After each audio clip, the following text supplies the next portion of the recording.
in South Africa would be quite concerned this afternoon after the government confirmed about 56 confirmed cases, I should say, of foot and mouth disease spread across various provinces, including Gauteng and the Free State.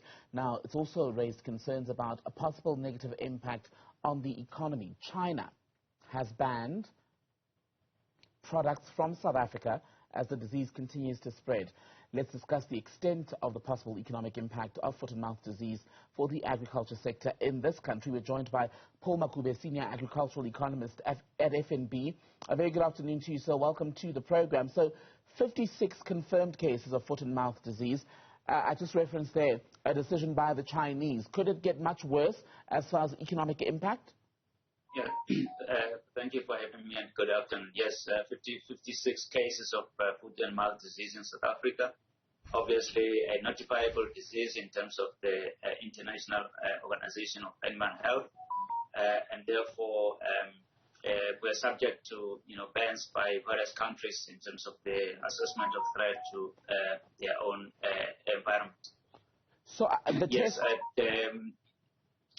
test I'd imagine then would be, as far as limiting at least the impact of foot and mouth disease on the South African agricultural sector, would be in how well we contain the outbreak and how quickly, no? Yes. This time it's quite a bit widespread in terms of the provinces, and therefore, compared to the previous years where there was a quick containment of the outbreak. It looks like it's a bit challenging this time, but authorities are actually on board and trying to contain it, and we hope that it is going to be done as quickly as possible as they did in the previous years where we had an outbreak. But obviously, the ban from China, where we export about 80% of our wool, it's got big impact on the economy of South Africa, but also the exports that we're losing as a result of meat that we're losing as a result of the FNB, and obviously the plans that producers have in terms of expanding their operations almost comes to a pause given the outbreak, and depending on its severity and the extent at which we are able to get back and control it. Have we been able to quantify the extent of the economic losses so far?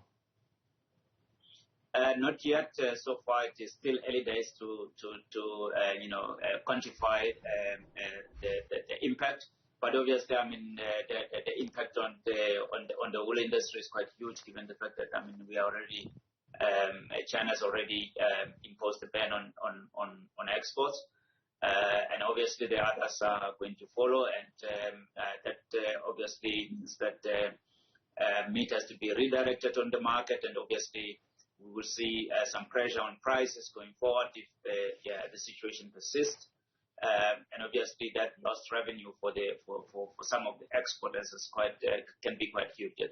So ultimately then, this could also be transferred to domestic consumers. The cost, that is. I lost you there. Can you repeat? My question was, so are we looking at a scenario where the cost of this will then be transferred to domestic consumers?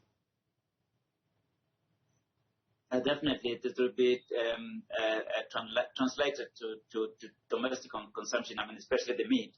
The meat will be locally consumed, but you're not going to sell. That's not going to be a dollar revenue, as in the case where farmers are exporting. And obviously, given the increased availability, that will have obviously put pressure on prices due to the increased availability on the domestic market. So that then reduces the income that farmers normally get, and obviously that has an impact on the overall agricultural GDP. Given where we are now, Paul Makube, what can government do to reassure the likes of China and other countries that South Africa's got a handle on the foot and mouth situation? Obviously, experience counts in this case for South Africa. The past few years, we had the outbreaks, and the authorities have been relatively quick to address it.